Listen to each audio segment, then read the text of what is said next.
T.79 concerns covering target, and essentially we all know what that is. In foil, you're not allowed to cover any valid target with anything other than your weapon arm. In sabre, it's the same thing. If you're trying to use a leg to block your target, or the back arm or the head in foil, that's a yellow card for covering. But something interesting in foil, if there's covering happening and a hit is made off target in a space that would otherwise be on target, the referee has the right to change that white light into a colored light. And this is a situation that does not come up very often, although I actually saw it called at a knack this season, and that video is playing right now.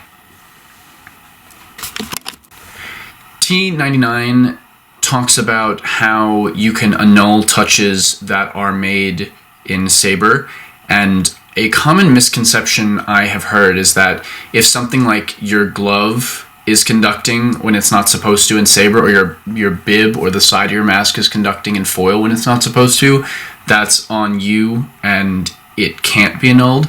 But in sabre, there's a rule T.99.1 that says, where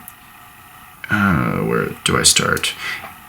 The signal of a hit against defense or judged to have been hit, if it can be produced either without there having in fact been a valid hit, or by a hit on the weapon or a non-valid surface, then that hit will not be scored. The exception to this is if your blade has a problem on the bottom and is grounding to your glove. So that cannot be annulled. However, if your glove gets hit because you're sweaty and it lights up, that can be annulled. If your sabre is not grounding because of a problem with the pommel, then that hit can be annulled.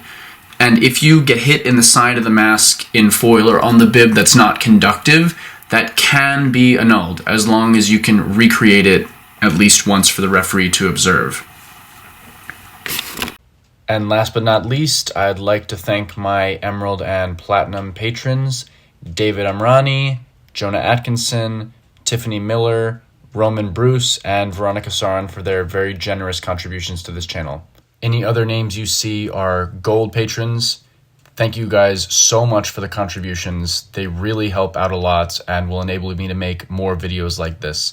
If you have any more ideas for what you want to see next, you can vote on those things on my Patreon page. To help support the channel, you can find links to my Patreon, PayPal, and Venmo accounts in the video information. Thanks guys, see you next time.